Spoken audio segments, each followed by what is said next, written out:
Aujourd'hui, nous allons nous intéresser à la digitalisation de ports maritimes. Nous vous expliquerons en détail les diverses étapes à franchir pour en arriver là. Nous utiliserons trois situations clés et représentatives afin de mieux vous familiariser aux ports connectés. La première situation est la suivante. Un bateau revient d'une sortie en mer n'étant pas originaire de ce port, il n'a pas de place attribuée.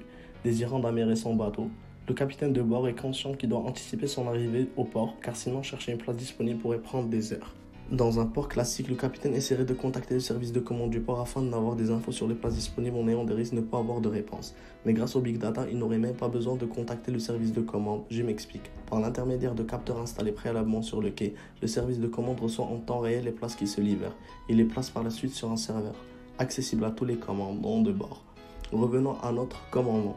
Heureux par le fait d'avoir trouvé une place dans le port, il sait donc ce qu'il doit faire. Pour mesurer la qualité de l'air et de l'eau, il existe des navires qui font des allers-retours, mais ces derniers provoquent des problèmes de pollution. De ce fait, avec la digitalisation des ports, les drones se substituent des navires car ils ne présentent aucun danger pour l'environnement. Les ports sont considérés comme un lieu stratégique pour les échanges entre les commerçants ou autres. L'absence du suivi des commandes retarde généralement l'arrivée de celles-ci, et ceci provient de l'inexistence de traces de commandes. En effet, les clients déposent des réclamations à chaque flux de marchandises non accompli. Toutes ces réclamations ruineront au fil du temps la réputation des ports.